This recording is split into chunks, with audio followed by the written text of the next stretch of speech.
You know her coffee order? You know her breakup story? Her sister's name? The exact way her voice cracks when she's tired. You've watched her almost every day for 2 years, through a screen alone in your room, feeling like the only person she was really talking to. She has never heard of you. That's not a character flaw. It's not parasocial as an insult. It's a 500,000-year-old survival system, doing exactly what it was built to do. Reading a face, a voice, a rhythm, and deciding, this one is safe. This one is mine to trust. The problem is, nobody warned it about screens.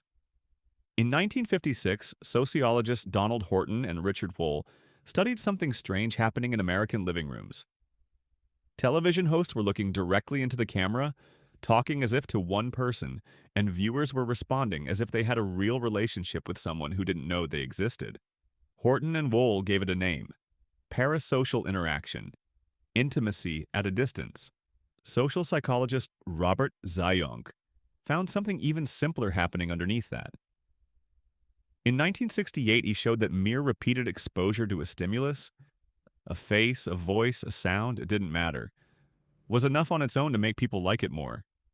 No relationship required, no conversation, not even conscious recognition. Just repetition. Show someone the same nonsense syllable enough times, and they'll rate it as friendlier than one they've never seen before.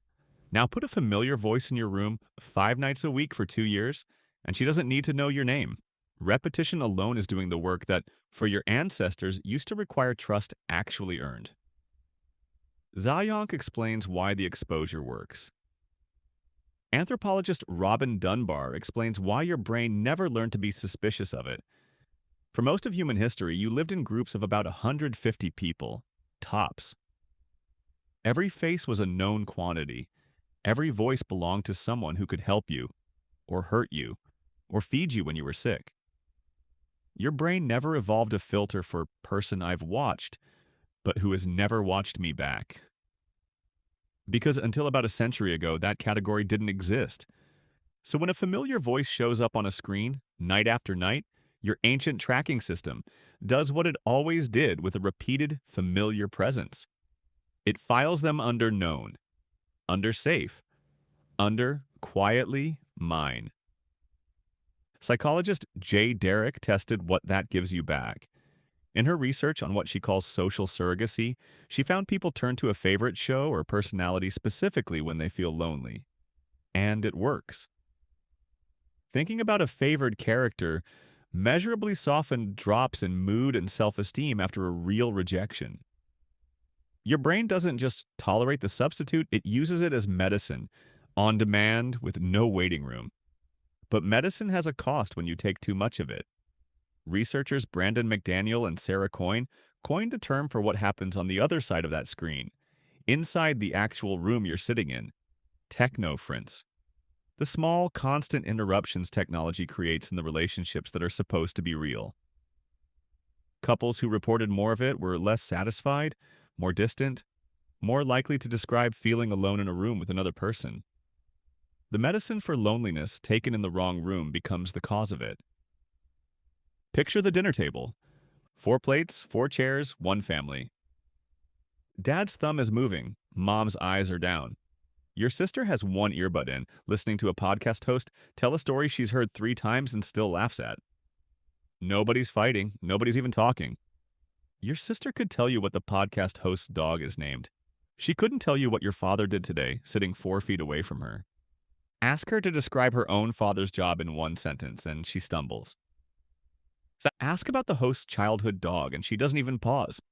The name, the breed, the year it died, already loaded and ready, like a fact about her own family. Now, here's the part that doesn't feel right until you sit with it. The one-sided relationship isn't a weaker version of the real one. It's winning because it's engineered to. It never interrupts you back. It never needs you to apologize first.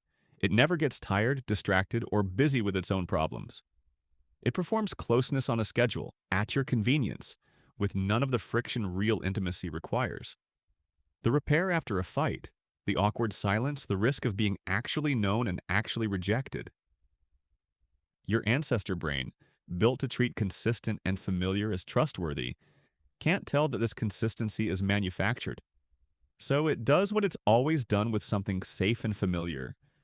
It starts preferring it, quietly, before you've noticed the trade you made, and the muscle you don't use starts to weaken.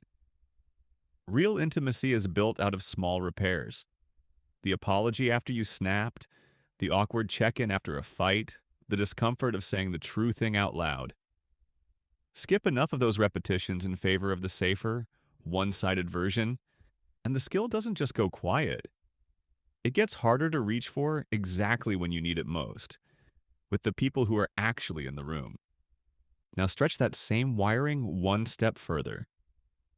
Millions of people are talking every day to an AI companion that remembers their name, asks how their day went, and never once seems distracted, tired, or busy with someone else's problems.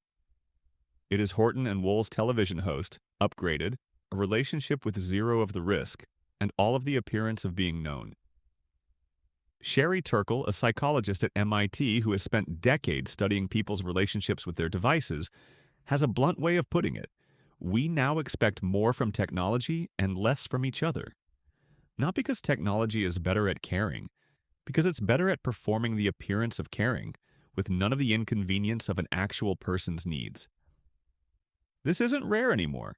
A 2025 national survey by Common Sense Media found 72% of American teenagers have already used an AI companion. Most of a generation running the same ancient trust circuitry Horton and Wohl noticed in front of a television screen, except now it talks back and never has a bad day of its own. Your brain was never built to weigh that trade-off. It was only ever built to notice. This feels safe. This feels familiar. This feels like belonging. It doesn't ask what got quietly left on the other side of the room to make space for it. You still know her coffee order.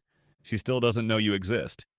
And somewhere close enough to touch, across a table, down a hallway, on the other side of a wall, someone knows your coffee order too. They're just waiting for you to look up.